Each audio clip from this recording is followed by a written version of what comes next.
সিলেটে আকাশছোঁয়া লেবু শসার দাম, দিশেহারা ক্রেতাদের বয়কটের ডাক। বিস্তারিত দেখুন প্রতিবেদনে। রমজান কড়া নাড়ছে দুয়ারে, আর এই সুযোগেই সিলেটের বাজারে শুরু হয়েছে পণ্যের দাম নিয়ে লঙ্কাকাণ্ড। বিশেষ করে লেবু ও শসার দামে আগুন লেগেছে। মাত্র এক সপ্তাহের ব্যবধানে লেবুর দাম বেড়েছে 4 গুণ। সিন্ডিকেটের এমন দৌরাত্ম্য দেখে ক্ষুব্ধ সাধারণ মানুষ সামাজিক যোগাযোগ মাধ্যমে লেবু বয়কটের ডাক দিচ্ছে।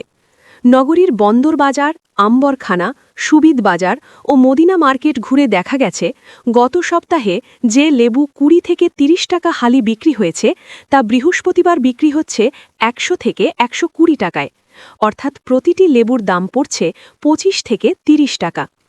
একই চিত্র শসার বাজারেও। গত সপ্তাহে 30-40 টাকা কেজি দরে বিক্রি হওয়া শসা এখন 70-80 টাকা। ব্যবসায়ীদের দাবি, রমজান শুরু হলে এই দাম আরও বাড়তে পারে। এমন ঘোষণায় সাধারণ ক্রেতাদের কপালে চিন্তার ভাঁজ পড়েছে।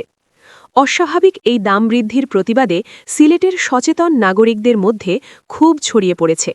অনেকেই বলছেন, প্রয়োজন না ফুরলে ব্যবসায়ীরা দাম কমাবেন না। সামাজিক যোগাযোগ মাধ্যমে ভাইরাল হওয়া পোস্টে অনেককে বলতে দেখা গেছে, এই রমজানে লেবু ছাড়াই ইফতার করব, তবু 120 টাকা হালি লেবু কিনব না।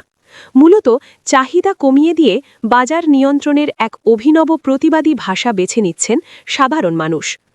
বাজারের এই অস্থিরতা নিয়ে জাতীয় ভোক্তা অধিকার সংরক্ষণ অধিদপ্তর সিলেট জেলা কার্যালয়ের সহকারী পরিচালক দেবানন্দ সিনহা বলেন, রমজানে বাজার নিয়ন্ত্রণ ও সরবরাহ স্বাভাবিক রাখতে জেলা প্রশাসন, ভোক্তা অধিকার ও নিরাপদ খাদ্য দপ্তরের সমন্বয়ে বিশেষ কমিটি গঠন করা হয়েছে। আমরা ইতিমধ্যে কাজ শুরু করেছি। যেখানেই অনিয়ম বা কারসাজির খবর পাওয়া যাবে সেখানেই অভিযান চালানো হবে।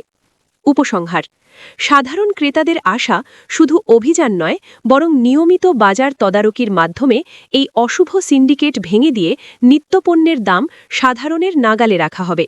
অন্যথায় সাধারণ মানুষের জন্য রমজানের আনন্দ মলিন হয়ে যাবে।